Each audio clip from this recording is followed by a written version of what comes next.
Untuk bisa membuat nama channel yang unik, sebelumnya harus kita pahami dulu, unik itu sendiri maksudnya apa.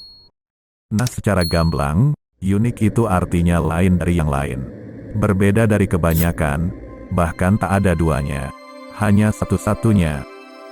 Prinsipnya, sama dengan ID atau username account kita di internet. Misalnya alamat email. Takkan pernah ada alamat email yang sama. Jika kita membuat email baru dengan alamat yang sebelumnya sudah pernah digunakan orang, maka sistem secara otomatis akan menolaknya. Karena itu nama channel yang unik, berarti nama channel itu belum ada yang menggunakannya. Ketika nama sebuah channel terkesan ganjil, sehingga kita jadi sure, tapi beberapa channel lain juga menggunakan nama seperti itu artinya nama channel tersebut bukan unik. Istilah yang lebih pas adalah, nama channelnya keren. Jadi untuk membuat nama channel yang unik, sebenarnya mudah. Apapun ide nama channel yang terbetik dalam pikiran kita, tinggal dicek.